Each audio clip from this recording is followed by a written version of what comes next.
গত ২৪ ঘন্টায় হাম ও উপসর্গে ৭ জনের মৃত্যু হয়েছে। সময়ের মধ্যে রোগটিতে আক্রান্ত হয়েছে ১,২৬৫ জন। দর্শক, আমরা এই মুহূর্তে চট্টগ্রামের হাম পরিস্থিতি জানবো। সেখান থেকে চট্টগ্রাম মেডিকেল কলেজ হাসপাতাল থেকে যুক্ত হচ্ছেন সহকর্মী শহীদুল ইসলাম।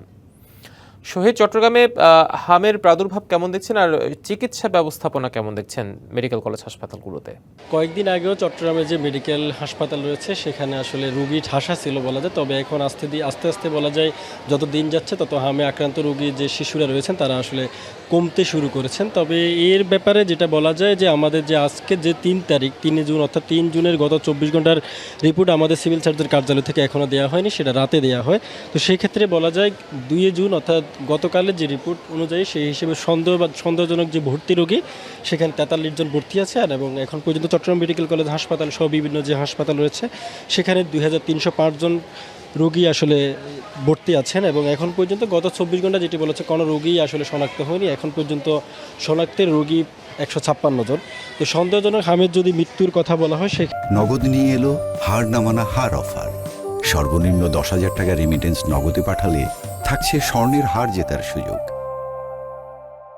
ক্ষেত্রে এখন পর্যন্ত চট্টগ্রামে প্রায় ৯ জন সন্দেহজনক হামে আক্রান্ত মারা গেছেন এবং নিশ্চিত হামে মারা গেছেন এখন পর্যন্ত ৩ জন।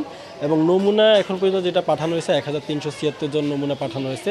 আপনি জানেন চট্টগ্রামে সারা দেশব্যাপী যে হাম এবং রুবেলার টিকা দেওয়া হয়েছে সেখানে প্রায় ৪৪ লাখ শিশুকে আসলে চট্টগ্রাম বিভাগ এবং জেলা মিলিয়ে সবগুলো ৪৪ লাখ শিশুকে টিকার আওতায় আনা হয়েছে। সেক্ষেত্রে চট্টগ্রামের যে স্বাস্থ্য বিভাগ রয়েছে এবং সিভিল সার্জন তারা বলছেন যে টিকা যেহেতু ২০ মে দেওয়া হয়েছে তার সুফল এখন পাওয়া যাচ্ছে। সেই হিসেবে বলা যায় চট্টগ্রামে এখন পর্যন্ত যে হামের যে আক্রান্ত শিশুরা ছিল তারা আস্তে আস্তে কমতে শুরু করেছে।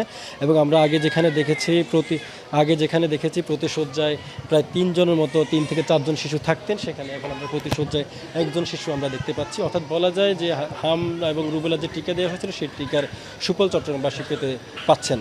এই ছিল চট্টগ্রাম মেডিকেল কলেজ হাসপাতাল থেকে আমার কাছে থাকা সবশেষ তথ্য। শহীদ, ধন্যবাদ আপনাকে।